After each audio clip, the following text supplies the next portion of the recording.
Para el caso de Chavin de Huántar, en base al documental y en base a la teoría, se puede definir que hay un modelo de equipo eficaz, ciertos componentes que permiten que un equipo pueda lograr su objetivo de manera exitosa.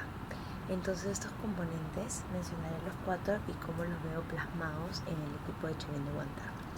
En este caso son la composición, el proceso en sí, el contexto y el diseño.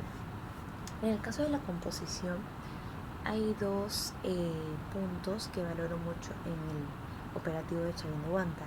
El primero es la capacidad. En tema de la capacidad, todos los implicados en este operativo, ya sean los del ejército, la marina, las fuerzas especiales, todos ellos fueron personas con aptitudes, con capacidades demostradas, que se han especializado en este tipo de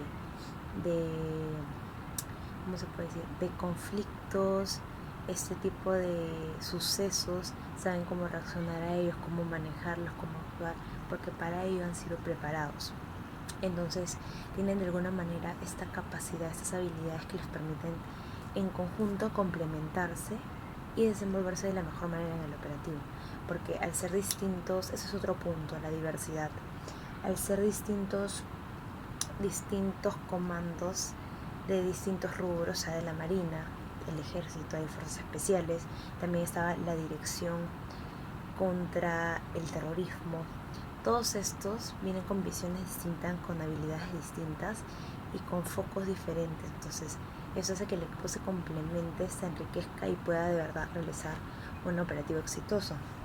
Además la capacidad también se ve reforzada, además de lo que ellos han tenido y su experiencia, por la preparación exhaustiva que tuvieron, porque desde el primer día que se sucedió ya se fueron convocando las personas y se prepararon.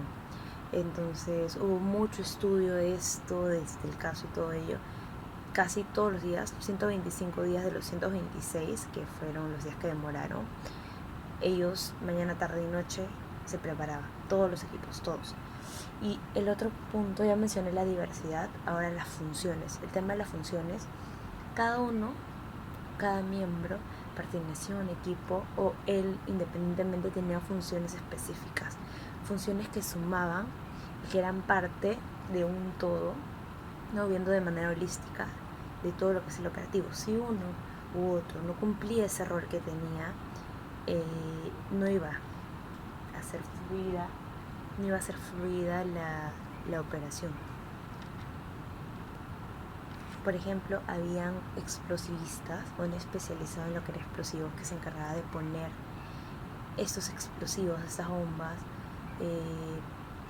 o todo tipo de explosivos en las puertas, en los lugares indicados, para que exploten en el momento indicado. Eran cronometrados y activados para que luego de esa explosión se vieran ciertas puertas y los efectivos, los del ejército, pudieran entrar y así se diera la operación. Pero en caso no explotara algo en el momento que tenía que ser, podría haber muchos efectos colaterales. Podrían ser disparados, podrían alertarse los del MRTA, podrían reaccionar, podían tener una ventaja. Entonces todo estaba pautado y tenía que cumplirse tal cual. Para eso cada uno estaba claro con su rol. También, por ejemplo, había el tema de los electrónicos. Hubo un equipo tecnológico especializado en todo lo que era electrónico y ellos fueron los encargados de poner los micros, de estar en contacto con los beepers y así contactarse con las personas de dentro, que ellos les avisaran, le den la señal y ya entrar a hacer la operación. Entonces todos esos eran pasos bien importantes de los cuales dependía el resultado final.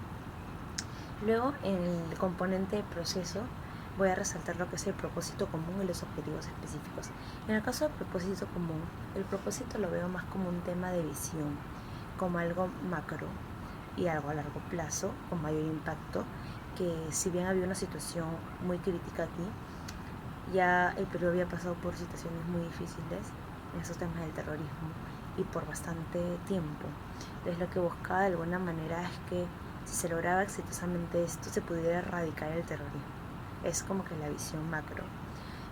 Erradicarlo, acabar con esto, marcar un hito mediante su operación exitosa.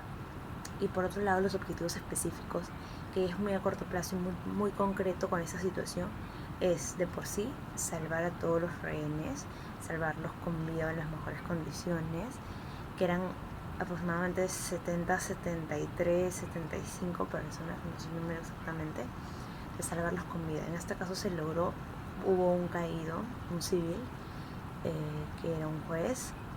Bueno, solo ese caso excepcional, pero los demás, a pesar que algunos estuvieron heridos en ciertas fases del operativo, fueron todos rescatados. Y también otro objetivo era el tema de la cautela en el proceso, porque todos estaban a la expectativa de conocer qué iban a hacer, cómo estaba el Estado peruano, pero la idea es que nadie supiera de este túnel, que fue el medio por el cual ingresaron a la Embajada de Japón, esos túneles subterráneos, todo este tema. La idea es que no se conociera, para que no alertara a los de dentro, que era la verdad, y que no reaccionara contra los rehenes y mantenerlos con vida, que era el objetivo más específico.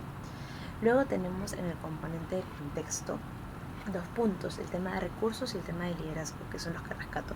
En el tema de recursos, siento que el Estado peruano, si bien para los de adentro era una espera eterna, y sentían, incluso el comandante que habla, Jean Pietri, menciona que en un momento ya se iba a dar por vencido, ya no quería dar información, porque él contactaba por micro, no quería dar información porque sentía que el Estado peruano de verdad no estaba haciendo nada.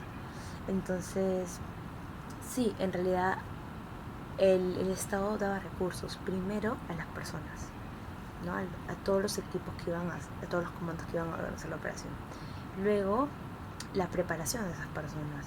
Los prepararon, incluso fuerzas especiales de Estados Unidos y de otro país, los prepararon en todo ese tema de entrar a una embajada, en mucho manejo, mucha preparación externa, interna, especializada para ese caso de la Embajada de Japón.